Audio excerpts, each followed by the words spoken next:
Hello there.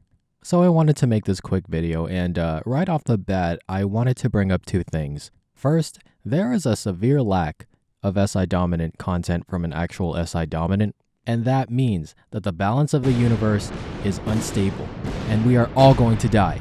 And second, oh wow, I just happen to be an SI dominant. I guess this means that we're not going to die after all. And that means I just wasted $22 on this stupid ass flotation device.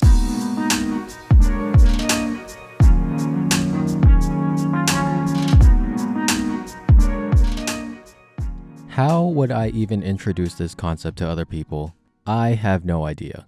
But there is this excerpt from Psychological Types that might bring us to the right direction. So my dad, Carl Jung, said something along the lines of, whereas the extroverted sensation type is guided by the intensity of the objective influences, the introverted type is guided by the intensity of the subjective sensation excited by the objective stimulus. Obviously, therefore, no proportional relation exists between object and sensation, but one that is apparently quite unpredictable and arbitrary. Alright, so let's work with this.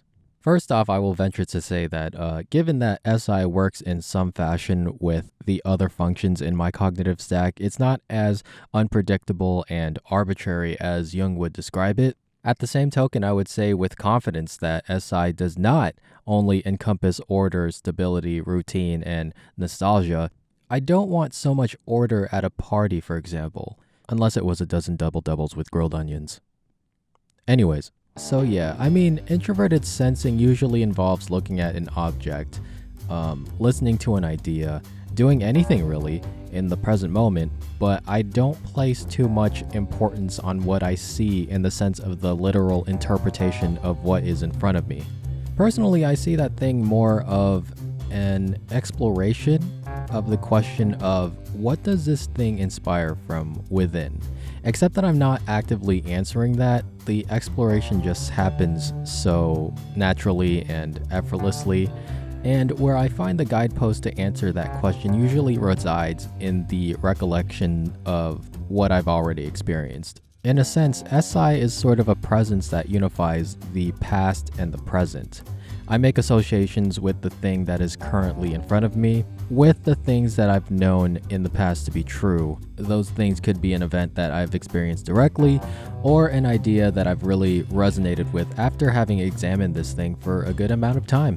Like if I were to see a random bottle of efficacent oil or solve a geometry problem or cut cherry tomatoes, I experience them as such, but then sometimes I will delve into other random aspects of my past that link these experiences to other similar ones. Like if the past is the color blue and the present is the color red, then my introverted sensing is like somewhere between, I don't know, indigo and Blue's Clues magenta, right? Although this can change depending on the situation that I'm in. I suppose I could talk about the way that I think. So here's my mind, right? It starts off as a box, but then this box contains an archive of everything that I've ever known. And as I go through life, this box gets larger as I incorporate more and more things in this archive. And then at some point, this box turns into like a kitchen cabinet labeled with spices in alphabetical order. And then eventually those cabinets have more spices and more things in general. But then at some point, you know, when you have super large archives of what you know, then what do you have? You are absolutely right. You have the nuts and bolts section of Home Depot. This is exactly the thing that made me mistakenly believe that I had introverted intuition. So take this picture into account, and NI and SI looks very much alike.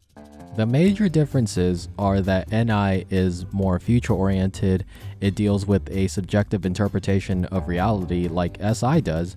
It's just that NI deals with it from the standpoint of what can be and not so much what has been.